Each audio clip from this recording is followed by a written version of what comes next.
Welcome back to the channel. It's your boy Rich here, back with another video. Today we're going to be reacting to this news that Sheryl Swoopes leaked a text conversation with Caitlin Clark, and I think we got to talk about it.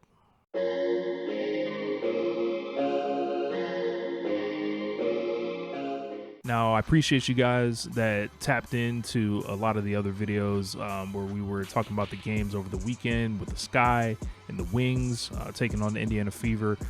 Kept those largely to basketball because that is, I feel like the most important thing. But we had, a new development today that I felt like we kind of have to talk about here. And this is, kind of unfortunate, and some of it doesn't make a bunch of sense to me.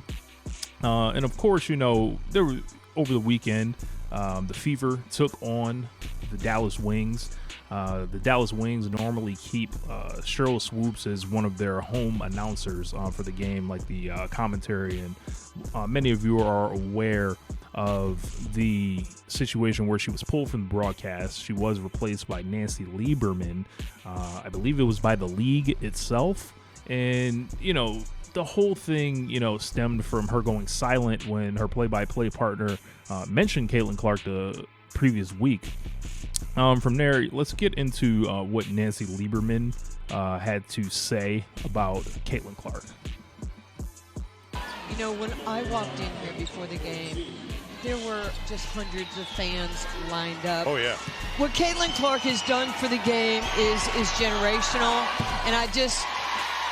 As a baller to a baller, I just want to say thank you to you, Caitlin Clark. Absolutely. For just lifting our game up, you and so many great players. But what you're doing, you're going to make all these women multimillionaires one day, like Tiger did, like Michael Jordan did. And we shouldn't hate on her. We should celebrate her, not tolerate her. That right there was Basketball Hall of Famer Nancy Lieberman on the broadcast in the middle of the game. It was kind of, glaring to hear for me because, I was kind of so used to like the announcers not really showing that kind of appreciation and love for Caitlin Clark because there's just been, weird tension around her all year. So it's radicalized both sides of whatever this issue is. And a lot of this like caused people to, pull up the Sheryl Swoopes' mentions and basically like, what's up now? This is, what it is, and, just continue to harass this woman. Sheryl Swoopes is an all-time legend, Hall of Famer. Can't say how much I respect, her on-court, game. When I was growing up, you always knew the comments were a problem. And Sheryl Swoopes, she was Michael Jordan. Like, that's like who they were putting her. Yeah, this is the Michael Jordan of the WNBA. So I don't want any comments here to get, to feel like they opened the door to disrespect Sheryl Swoopes' on-court ability. We're not here to do that. And this right here prompted Sheryl Swoopes today for some reason to leak a private conversation with her and Caitlin Clark. And Swoopes' text message read to, "Hey Caitlin, I want to," and this was in February.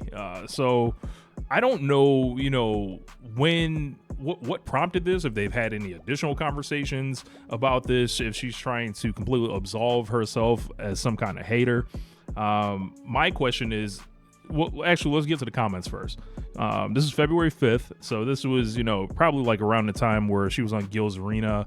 They were still, in the college season, and Caitlin hadn't even been in the WNBA yet.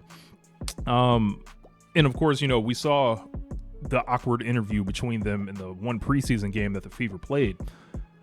The text said, "Hey Caitlin, I wanted to personally reach out to you and say I made a mistake on what year this is for you. The COVID year has me all confused. Also, I have nothing but respect for you and your game and appreciate your skill. Congrats on everything you've accomplished thus far. Be blessed."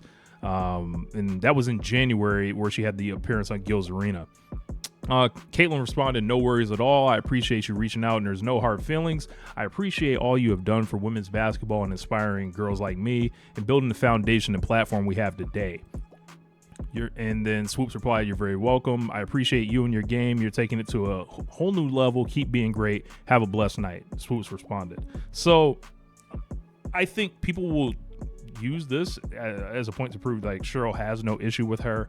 But for me, this really doesn't, prove anything because, since February, there's been all of these kind of awkward moments where she refused to say her name on a podcast, refused to say her name on a, actual broadcast. And these are not simple slip ups or, just feeling like you forgot to mention a name, because you couldn't think of it at the time. This seemed, kind of intentional, and it felt like this is not something that the league really should be. I don't even want to say encouraging.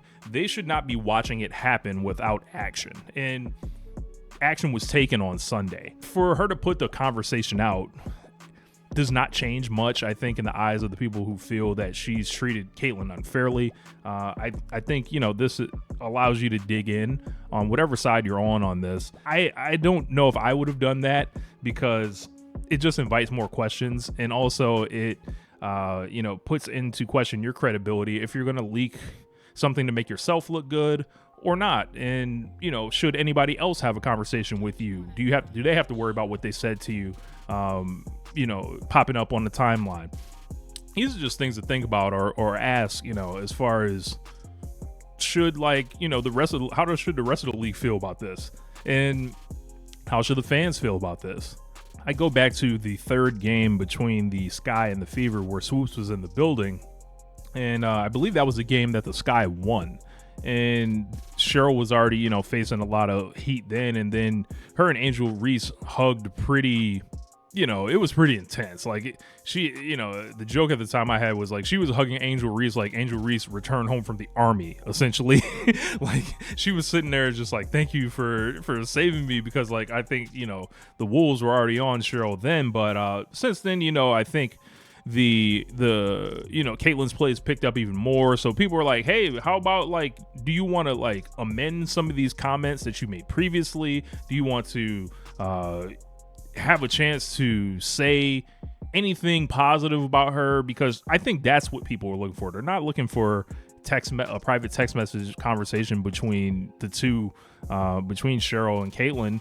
That's not for us really to know. That's why they're DMs. They didn't say this on the timeline in front of everybody else. She didn't make this she didn't go on any platform and say this about Caitlyn. So going forward, I'm not sure how this is going to reflect on, Sheryl Swoopes' future prospects within, broadcasting. And as the league's exploding, there's a lot of jobs opening and to be had. And, she was a local commentator for the Dallas Wings, but like, is ESPN going to like try to platform you nationally? Is the league going to continue to sponsor your podcast with these, kind of weird situations? I would think that, Sheryl would have a team around her to advise her about this. I would have never leaked this stuff because quite frankly, it does nothing.